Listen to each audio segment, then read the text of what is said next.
Hey, what's going on? Welcome to Built for the Stage podcast. This is Joe Roscoe, founder and host of Built for the Stage, Broadway's #1 fitness platform, with clients in over 20 Broadway shows and other stages across the globe, like the West End in London, Australia, and other stages across the United States. We are your one-stop shop for all things theater and fitness. Check us out at builtforthestage.com.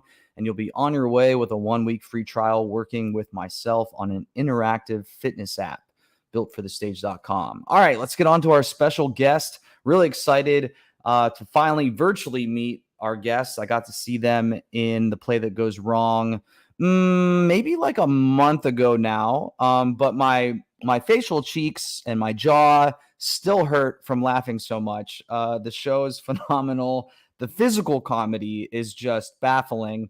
So I also have the pleasure of getting to help train the actor that we'll be speaking to, which is really cool because they're super consistent and they prioritize their physical fitness, and it's obvious on the stage with all the physical comedy that they do in The Play That Goes Wrong. Our guest you've also seen touring the country in multiple shows: Color Purple, Charlie and the Chocolate Factory, Rock of Ages. So the list goes on. Let's just bring our guest on to the show. Please welcome Clyde Voce. Voce? Voce. Voce. See, I did this yesterday too with a young lady named Devin, and I got so excited to chat, and I didn't do that part. So It's okay. Voce. What's the origin of it? What? So many things. I'm gonna go with the version of that it's of Portuguese descent. Okay. So technically, it is pronounced Voce, but Voce. there's like a little back and forth in my family of how to actually pronounce it. So I kind of just took the middle road of it. Yeah. And with Voce, it's kind of called it that. Got it. Which is it you in Portuguese, like the language? It is. Yeah. In Portuguese, or it's voice in Italian, and I know that it's some other language is something.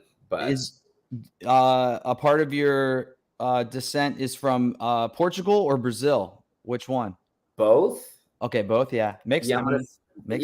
Kind of both. After a certain amount, after my grandfather, it gets not muddy, but a little more complicated. Historically, he's from Jamaica through Brazil, through England, and it's just Yeah. It's a mix of things. His middle name is Segusman. So I'm like, that's German.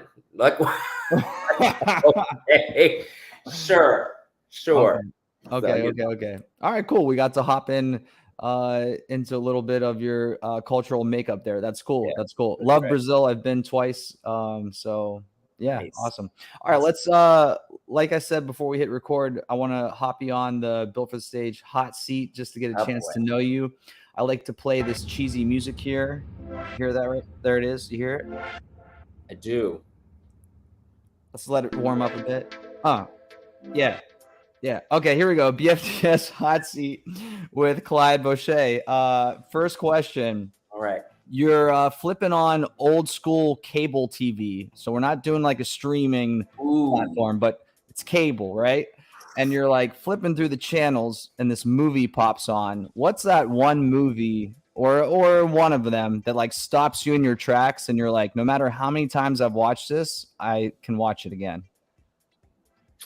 Man, it's probably either gonna be Cool Runnings or like Mrs. Doubtfire. Oh, let's go. Okay.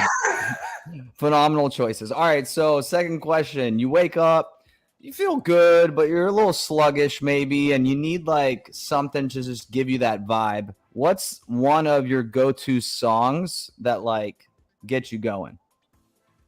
Don't You Worry About a Thing, Stevie Wonder. Okay, amazing. Awesome. Yeah. We're gonna put that in the description of this episode, so you all check it out and groove to that song. Good. All right. Next question. We're going food here. Okay, you ready? All right. Cake or ice cream? Ice cream. Okay, vanilla or chocolate? Chocolate. All right. Now that we have the base, what like 2 toppings are you going to put on that chocolate ice cream? Oh, any kind of like nut variation, peanuts, walnuts, almonds, any of that sort of thing. And let's go with like a hot fudge. Okay, amazing. You can be in any show you want, any character. What's that show or character going to be? You mean running right now or just in general? Yeah, past, present. Maybe you're going to make up a show. I mean, right now, because it's on my mind, I'd do Sweeney and Sweeney Todd. I wouldn't hate that. Yeah. Okay, That'd that'd be be sweet. That'd be sweet. Okay, last question. You are reincarnated on the earth as an animal. Which animal are you going to be and why? I don't know why I know the answer to this question already, because I don't know. I would be a killer whale.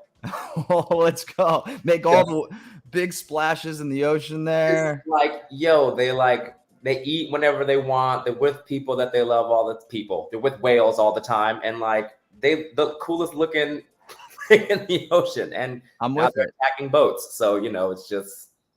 I'm with it. All right. Congratulations. You nailed it. You're off the BFTS hot seat. Okay, so Clyde, where are you originally from?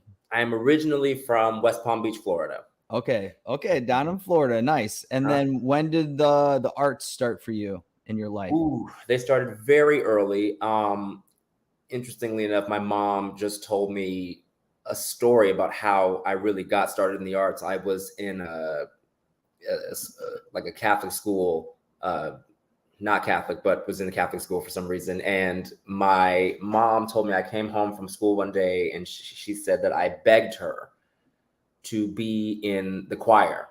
And she was like, no, I don't think you want to do that. And I was like, no, I want to do that. She said to the point that I got angry that I said, I have to be in the choir. So she put me in, and she didn't know at that point that and neither did I, that I actually could sing. She was like, oh, you're like good at this. Sure. Yeah.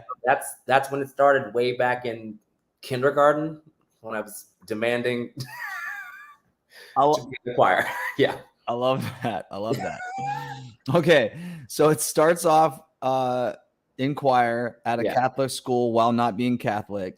Then hey, maybe your mom thought that the regimented system there would be best for you. She's like, it's down the street from her job. She can be close. It's fine. There you go. There you go. Convenience, locational convenience. Yeah. All right. So fast forward to that. When do you start getting more serious about this, where you're like, oh, I'm going to take the dive into the water and try to make this into a career? Yeah, I was very lucky. And in Palm Beach County, they have like the magnet school program situation. Like you can do tech, you can do international baccalaureate, you can do law, you can do arts. And I was in elementary school, and a teacher of mine who I adore, she saw me singing in choir one day, and she was like, you need to audition for the Middle School of the Arts, which is now called the Bach School of the Arts. But I auditioned, I got in, and I was like, oh, this is like a profession kind of thing. Like you can like do this, singing is a thing. So I did that. And then I went to the Dreyfus High School of the Arts, and it wasn't until, and I didn't know, if I didn't want it to be an opera singer or a music teacher or something in that realm. I didn't really know musical theater had existed in that way. I knew theater was a thing. I knew TV was a thing, and I knew that singing was a thing. I just didn't know they came together as an art form until the theater department asked the voice department to audition for their musical. And I'm like, sure, we're not doing anything this year. We're not doing any like state competitions. And I went in for the show, and I read the cast list, and apparently I was playing some dude named Colehouse. I'm like, sure, I don't know what that means. My friends were like, no, you're the lead of the show in ragtime. I was like, oh, cool. Don't know what that means. Still didn't know what that meant. But we started rehearsal and started doing the show, and I'm like, oh, I love this. Like, these are my people. Like, they get it. I get them. They get me. This is a lot of fun. And so from there, I went to the University of Miami, got a Bachelor of Musical Theater. And then I can luckily say that I've been working every year since I left college, and Wow. it's been great, man. Can't complain. Amazing. Okay, Yeah. let's tap into that. So you've been able to book consistently since graduating. Mm-hmm. I this is a question I do like to ask, so I'm glad it came up. What are like a few pillars or things that you make sure are consistent in your life that have allowed you to be consistent in this career that oftentimes is not consistent for a lot of people? What would you attribute that to? I would attribute that to I'm a firm believer that we're always a student, no matter like what degree you might have or what certificate or whatever um, level of mastery that you have come to in any situation. So, and that could also be because I've been in fitness and in sports since I was younger. I've been disciplined as a choir, performer. You're always working on your voice. You're always working on your fitness. You're always working on, any skill to always get better. Because I was always taught at a younger age that your body is constantly changing. Your body is constantly moving. You're constantly changing and evolving. So in order to keep up with those evolutionary changes, you got to do some stuff to go along with it. So I'm always in voice lessons. I'm always at the gym. I'm always doing some kind of physical activity, but I'm also having fun at the same time. I think balance is huge, and living your life is also a big thing. I think sometimes we can get a little wrapped up in our industries, whatever your industry is, that you don't live life and enjoy things. So like I go to Beacon and I hike every once in a while, or I'll tear down that pint of ice cream by myself watching a movie, and it's fine. I'm totally good with it. Like it's good, Absolutely. So yeah, I would say, and make mistakes all the time. I have no problem being wrong. I have no problem. It's going to happen anyway. So just, yeah, that's about it for me. I don't know.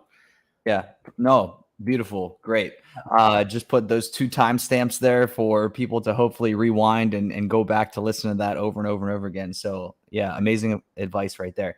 Tell us a little bit about your journey in your physical fitness. When did that first start, and when did you like immediately know like, oh, this is important for me. I can see how this is translating to the stage and like making me feel equipped to do what comes at me. Yeah. So I guess,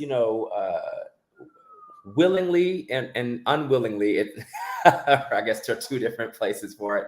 I unwillingly, but enjoyed being in like a physical fitness kind of space since I was a kid. When you're a kid, your parents put you in activities to do whatever. So I was in baseball, I was in soccer, I was in football, played tennis for a minute. It was just always some kind of sport activity. But it wasn't until, I'll say about college where I really started to consciously and willingly get more knowledgeable about what that stuff kind of meant. Because there was a point in my life where I was at my max 302 pounds.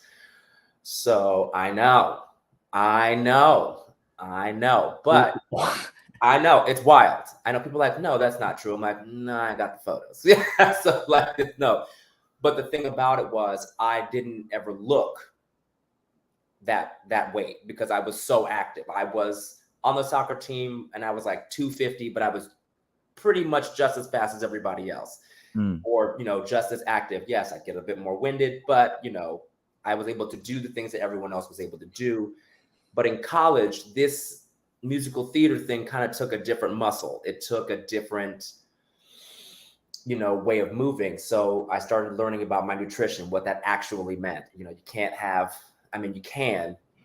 a bowl of cereal late at night, but that's literally just like, it's a bowl of crunchy sugar, which is great. Who doesn't love crunchy sugar bowls Right. at certain times of the night? Just not as your daily practice. Just not as my daily practice, So I learned how to cook better for myself. I learned really diving in with technique and form, because it makes a huge difference. Instead of just like going to the gym and throwing up dumbbells without the correct form, it's just or injury. That's another big thing. I've been very lucky and good to not have any major injuries. I've never had a broken bone. I've never had a fracture. I've never had anything of that nature, but I attribute that to going to the gym. I've probably been going to the gym since I was about 14. Yeah. Yeah. Amazing. I never really thought about it until you just asked, but I'm like, yeah, I've kind of been doing this for a while. So myself included have been doing this for a while, and you know probably just as well as I do that there's ebbs and flows of that fitness journey. Like, you're not always in peak physical fitness, you're not always feeling your best, you're always not feeling your worst. There's this ebb and flow, just like life. Fitness is life, life is fitness. The parallels are just infinite. What would you say to people out there that either haven't started yet, or maybe they did at one time but they've fallen off? Mm-hmm. What in the past for you has helped you to just get back on the horse, per se? The understanding that you can't do it for anybody else. I think a lot of the time if I ever got in those like stuck places or there was an ebb and flow, it was always because I was trying to fit some kind of mold or like rush some kind of thing or like, push myself in a certain direction, but it was all based on exterior things. And I would also say, find out your why. Why do you want to go to the gym? Why do you want to get in better shape? And being in good shape means a whole range of things. You don't have to be completely jacked to be in shape. I know people who are completely shredded and ripped, and I'm like, but you're not in shape because you can be winded in about 15 minutes on a run. You know what I mean? So yeah. What does that mean for you? I say do it at your own pace, take your time, but also forgive and love that part of yourself that like falls off. Like, it's just part of who we are. We're not meant to be at 1,000 in that way all the time. Yeah. And just being like, you know what, this is where I'm at today, and it's fine. Take it day by day. Don't try to like get to that finish line immediately, because it just messes with your mind too much. And I just say take it day by day. Yeah. Well, here's the secret: is that with fitness, there is no finish line. There is no finish line. That's with anything, even with this industry. There's no finish line. Right. I like to say that we are on a highway with no exits. That's what I like to say. I like to say it's like a road trip, but we don't necessarily know where we're going. I just like to get in the car and go. But yeah, amazing. Okay, cool. Thank you so much for sharing that. I know that's going to be valuable to so many people in their individual journey. So skipping over to the play that goes wrong, we're still going to have to talk about physicality and fitness, because let's just start with this. You start the show, you're in rehearsals, and they're like, all right, Clyde, we're going to have you do X, Y, Z. How many times were you like, wait, no, how are we going to do that? What do you mean we're going to do this? Well, it's so interesting because, I saw the show before I got into it, and I, looking at it in my brain of like someone who's been working out since they've been 14, I was like, oh, that looks pretty simple. Like, it doesn't seem like a big deal. Okay. And then on my first day of rehearsal, I was done early. And then they say, okay, so you're going to trapeze practice. I was like, what? What do you mean? What are you talking about? So I, schlep all the way out to Brooklyn, and I go to this gym and we start trapeze practice. And man, that was rough sauce. I'm like, this is awful. This is painful. My back hurts. My arms are tired, and I was in pretty good shape at that point. But yeah, they were like, we're gonna do this a couple times, and then you're gonna go. You're just gonna go, and you're gonna do it. I'm like, this is a new test for me.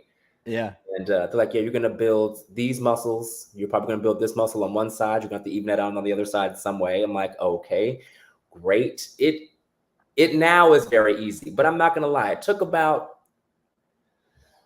6 months to get to a normal place where I'm like, okay, I can do 8 shows this week and feel good. Yeah. Yeah. Yeah. Yeah. I love that. I'm glad you just brought that up where they said you're going to be developing one side and you'll probably need to even that out somehow, which would be single modality training through like just maybe like a single arm press or a split squat, things like that. Right. I have so many clients that'll come to me and be like, yeah, I have this shoulder issue because I was in this show for, I don't know, 18 months and I was doing this particular lift with someone, and that lift over time, because they weren't using their training to balance out the imbalances that were happening on a day-to-day basis. It's no different than like when people at a laptop that have a 9 to 5 develop like carpal tunnel or something because they're not doing the proper recovery to prevent that overusage. And that's no different for us on the stage. Like, okay, you're going to kick your face on the left 6 times during the show and you're never going to do it on the right. And you're just going to go about your life and expect yourself to be fine. No. Yeah. There's not going to be any imbalances in your body at all. You're not going to walk weird if you don't, Yeah. Okay. So how has that been like? Because when I saw it, I thought, oh, there has to be minor nicks and bruises all the time when doing this show. Like, how's it been trying to stay healthy while doing this physically demanding show? It's been a learning process, and I'm still learning about it. Because as you saw, the show is very high stakes all the time. It's opening night for these people. Things are going wrong left and right. And like, especially my character, in the first act, his eyes are closed, so he doesn't see anything. And in the act 2, he's like, what has happened in the past 35 minutes? I don't know. And so it's a lot. It's been a huge learning curve. So what I've had to do is, and you know this because you program my stuff. I had to do a lot of things that allow me to do things in a very reactive time, that quickly reactive. So, I mean, I think like nicks and bruises just kind of come with the job, it is what it is. But the best thing I can do is just have my reaction time as fast as possible, just in case, something's about to go down. Everybody else on stage knows. I don't, but they're like looking at me being like, you should move to the left, move to the right. This thing's coming across your face. Watch out, do this. And we kind of have developed this musical rhythm with each other so that we just kind of know at this point. Yeah. If this person's over here, but they're normally over here, I'm probably not going to go in that direction. So like, it's a dance that's kind of like an improv musical, if you want to think of it that way. Mm-hmm. Yeah. Okay. Amazing. I want to hop off the show and go to your previous tour life because I have a lot of clients that are on tour and I wanted to tap into your expertise. But before we hop off, everyone, I'll say it again after the episode, but if you haven't seen The Play That Goes Wrong and you're in New York, go and see the show because literally I laughed my ass off. It's so in the best way. It's so stupid in the best way. Yeah. In the best way. It's for everybody. It's for families. It's for, adults and kids. It's for the theater people. You really get it. Yeah. The amount of like little hints towards like middle school and high school theatrics, like the way that some of you brilliantly portray your characters acting, quote unquote acting. it's like that's that person that does that schmacking, and then that's that person that has that tendency when they're schmacking, like the presentational schmacker, and the cadence in their speaking that per. It's amazing. You're like, yes, we know every single one of these people, and it's Right.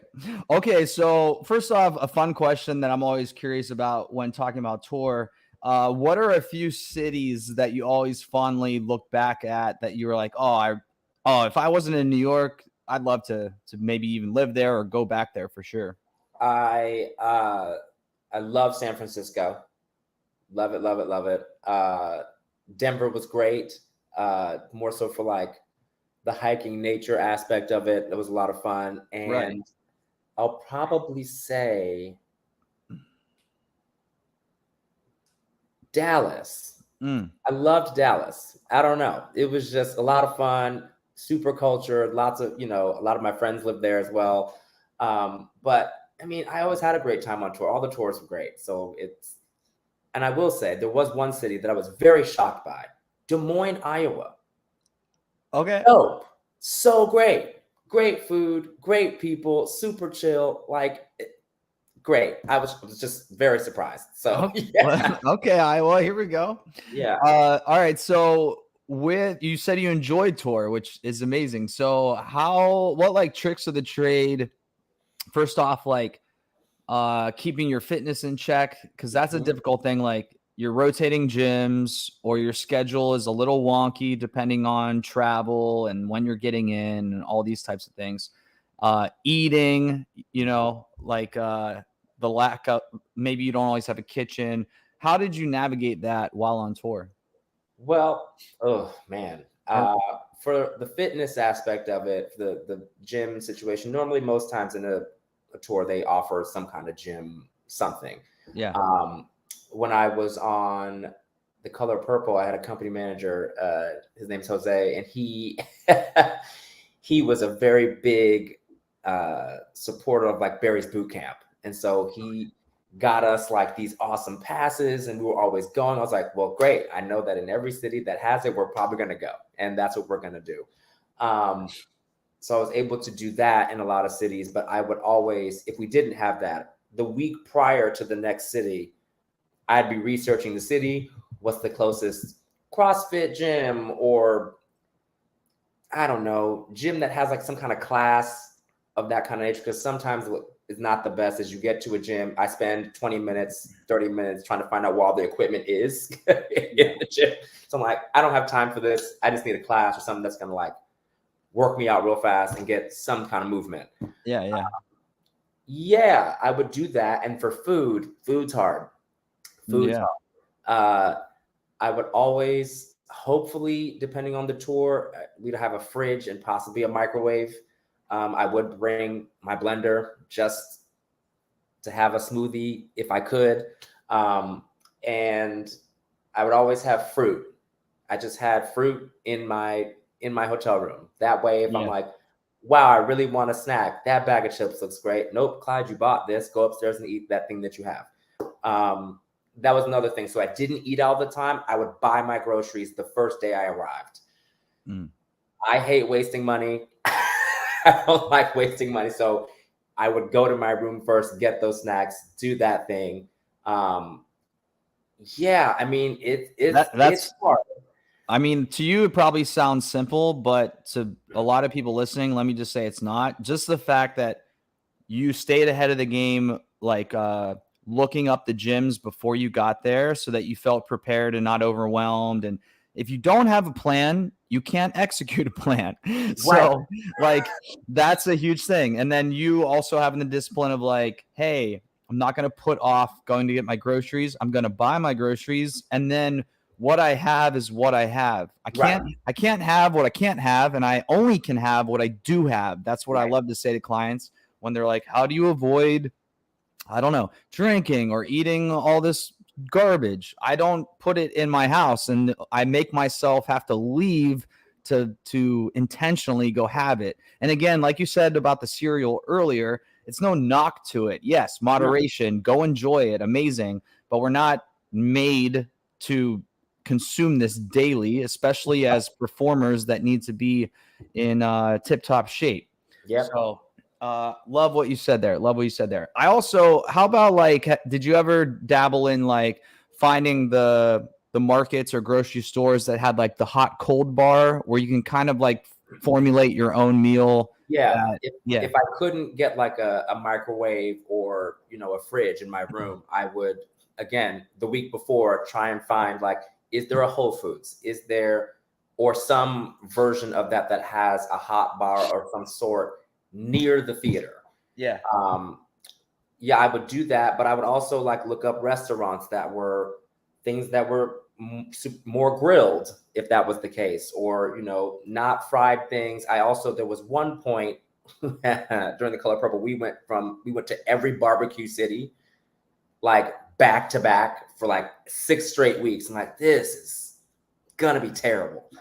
In the best way, because I'm like, I'm gonna try the barbecue and do it all. But I did for a stint just intermittent fast so that I had a window.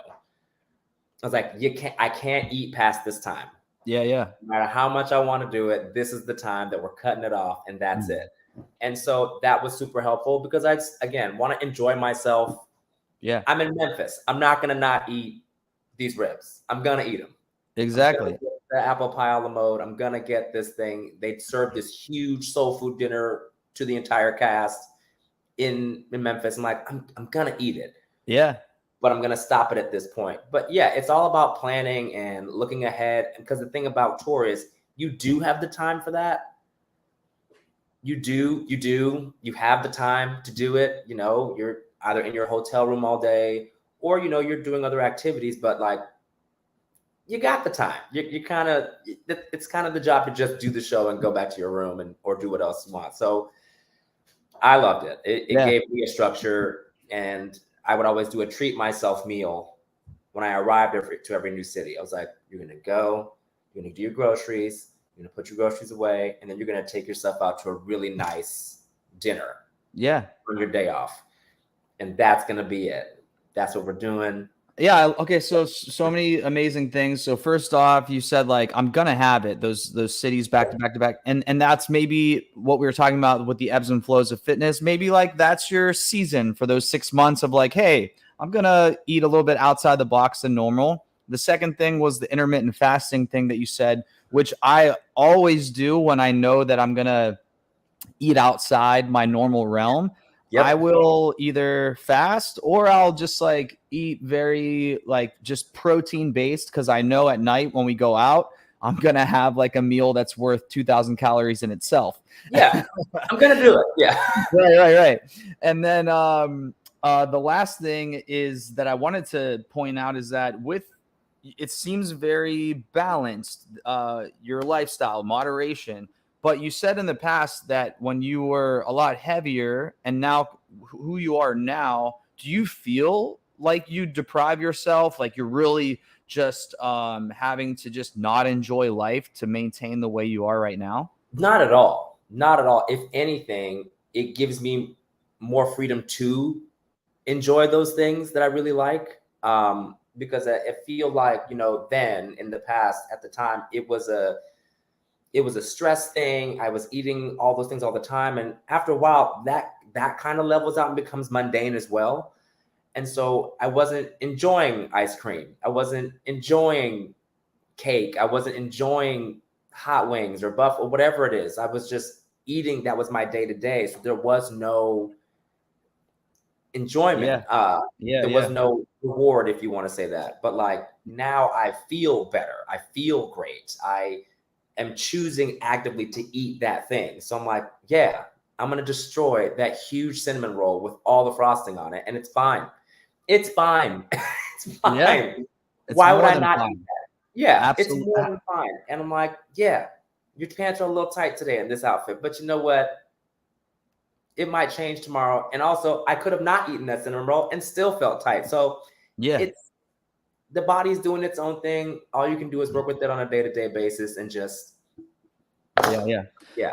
Clyde, thank you so much. I actually think I'm going to take the link of this podcast and include it in every single onboarding message for our new clients, because that's how valuable I think that this conversation has been. And I'm not just saying that. Yeah. I am getting the link and I'm going to have it as a part of the onboarding message because it's so valuable to hear everything that you just shared with us. Thank you so much. Of course, man. Anything that I can do to help anybody in their journey, I'm down for it. So all right. Appreciate you. Have a great rest of your shows this week. And everyone that's listening, make sure that you follow Clyde Voce on the gram. That's Clyde's name, Clyde with a period in the middle, and then Voce right after that. We'll include that in the description of this episode. I'm Joe Roscoe. Actors or athletes, train like one. Later.